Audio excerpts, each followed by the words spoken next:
बिस्मिल्लाहिर्रहमानिर्रहीम। अस्सलाम वालेकुम बहनों, भाइयों, दोस्तों और बुजुर्गों।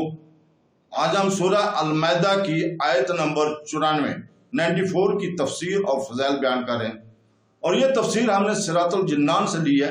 तो बराए करम मुकम्मल वीडियो को देखा करें और हमारे साथ रहें और सवाब दरैन हासिल करें। इस आयत की तलावत हम पहले ही उर्दू और इंग्लिश तर्जमा के साथ सुबह पाकिस्तानी टाइम के मुताबिक 6 बजे कर चुके हैं।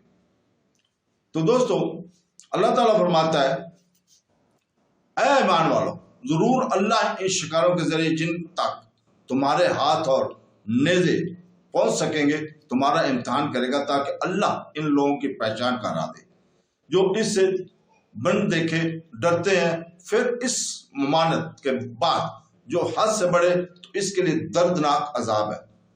तो दोस्तों, हिजरी जिसमें हदीबा का वाक़या पेश आया, 6 हिजरी जिसमें हदीबा का वाक़या आया, इस साल मुसलमान हालत एहराम में थे।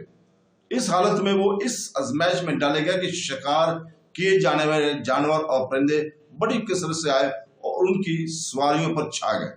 इतनी कसरत थी कि अब सहाबा कराम के लिए इन्हें हथियार से शिकार कर लेना बल्कि हाथ से पकड़ लेना बिल्कुल इख्तियार में था।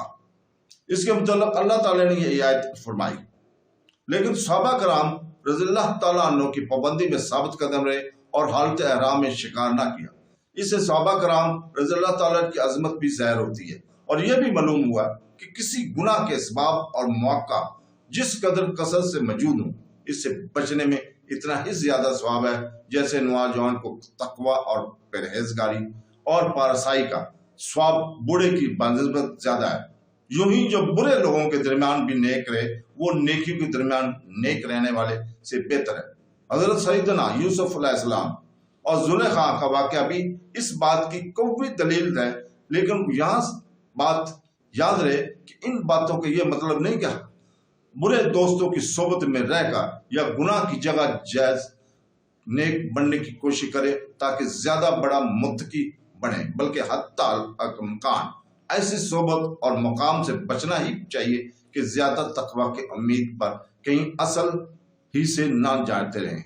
तो दोस्तों, अल्लाह ताला से दुआ है कि हमें बुराई से बचने की तौफीक अता फरमाए और सीधे रास्ते पर चलने की तौफीक अता फरमाए। आमीन सुम आमीन। अल्लाह हाफ़िज़।